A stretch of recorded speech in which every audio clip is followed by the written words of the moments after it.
جراهام تايلور ما كانش مدرب مشهور، بس بعد توليه تدريب منتخب إنجلترا ما كانش محظوظ كمان.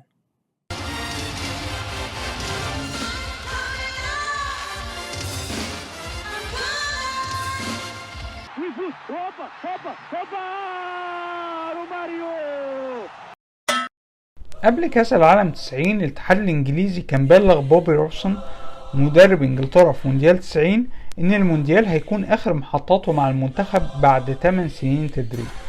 وفعلا بعد المونديال اختار الاتحاد الإنجليزي المدرب جراهام تايلور عشان يقود المنتخب الإنجليزي. جراهام تايلور مدرب ما كانش سبق له إنه فاز بلقب دوري أو كاس مع الأندية اللي ضربها، وكمان ما كانش ضرب فريق من الفرق اللي بتنافس على البطولات، وكل انجازاته انه صعد بفريق استون فيلا الدوري الانجليزي سنة 88 واخد بيهم المركز التاني سنة 90، غير انه كسب نهائي كاس انجلترا وهو بيدرب واتفورد سنة 84.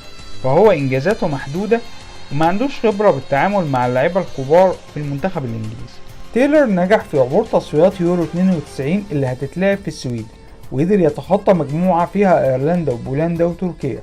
مكسبش ايرلندا، اتعادل معاهم 1-1 مرتين. يبدو ان ايرلندا مع جاك تشارلتون كانوا عقدة للانجليز، بس استفاد من الكامباك اللي عملته بولندا على ايرلندا وحولت تأخرها 1-3 اخر ربع ساعة ل3-3، فصعدت انجلترا ليورو 92.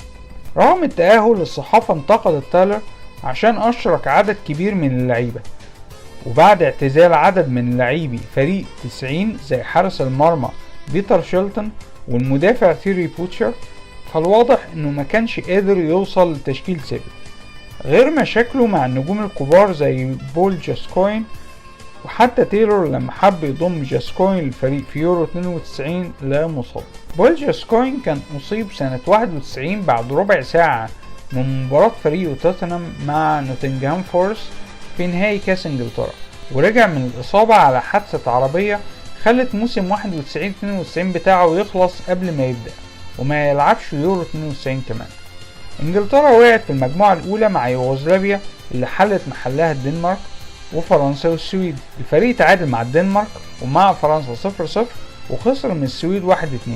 ماتش السويد الفريق كان متعادل 1-1 ومحتاج يكسب، فتايلور خرج لينيكر ونزل مكانه ألان سميث مهاجم أرسنال وقتها، بس التغيير ما جابش أي نتيجة وبرولين سجل هدف فوز السويد بالمباراة. التغيير ده أخد جدل واسع في إنجلترا لأن الفريق كان محتاج يكسب ومحتاج لينيكر، ولينيكر كان أعلن إنه هيعتزل دولي بعد البطولة دي على طول، وفاضله هدف واحد بس عشان يعادل رقم بوبي شارلتون اللي كان وقتها هداف التاريخ لمنتخب إنجلترا ب49 جول. على فكرة واين روني وهاري كين عرفوا يسجلوا بعد كده اكتر من بوبي تشارلتون. الفريق بعدها دخل تصفيات كاس العالم 94 في مجموعة بتضم هولندا وبولندا وتركيا وسان مارينو اللي بتشارك في تصفيات كاس العالم لأول مرة والنرويج. مجموعة مش صعبة ويتأهل منها فريقين للمونديال غالبا هيكون انجلترا وهولندا، بس الغير متوقع في المجموعة دي كان منتخب النرويج. في حلقة كاملة هنتكلم فيها عن منتخب النرويج في مونديال 94.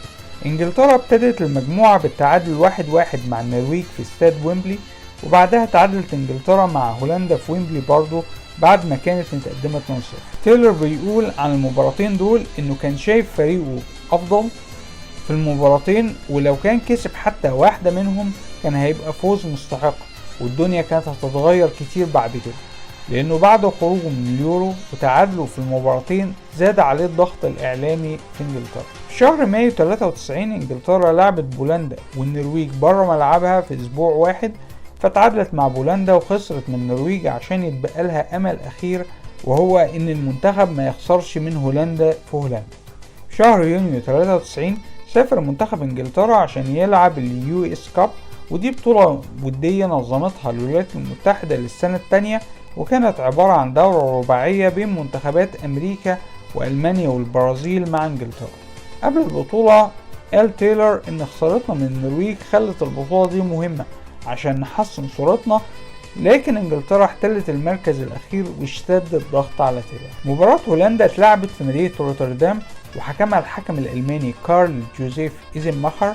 الفريق الإنجليزي عانى بعض الغيابات في أهم مباراته في التصفيات، زي ستيوارت بيرس الباك الشمال الأساسي اللي كان مصاب، وزي نجم الفريق بول جاسكوين اللي أخذ الإنذار التاني الماتش الأول.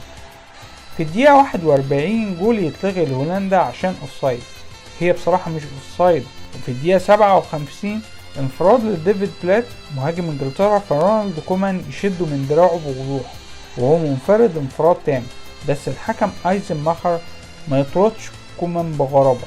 والحقيقة اللمسة مش واضحة إذا كانت من جوه المنطقة ولا لأ، بس كومان كان لازم ياخد الكارت الأحمر، بس ده ما حصلش. كومان نفسه بعد الماتش قال إنه كان متوقع إنه مش هيكمل الماتش.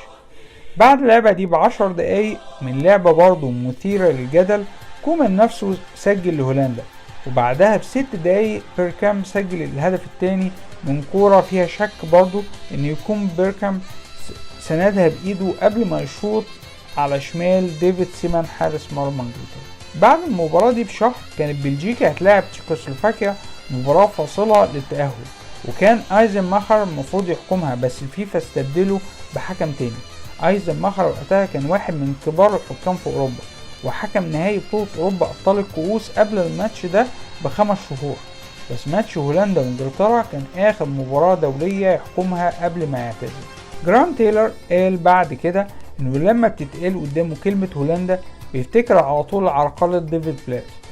هو بيقول انه فريقه تعرضوا للخداع من الحكم اللي من وجهة نظره جامل اصحاب الارض بعدم طرد كومان، وتسجيل كومان للهدف الاول بعدها كمان زود احساسه بالظلم، لدرجة انه في الدقايق الاخيرة للمباراة قال لحامل الراية بانفعال انتوا هتتسببوا في اقالتي. خسرت انجلترا من هولندا 0-2، واتبقى لانجلترا احتمال واحد، ان بولندا تكسب هولندا في هولندا، وانجلترا تكسب سان مارينو بره ارضها بفارق اكتر من 7 اجوال.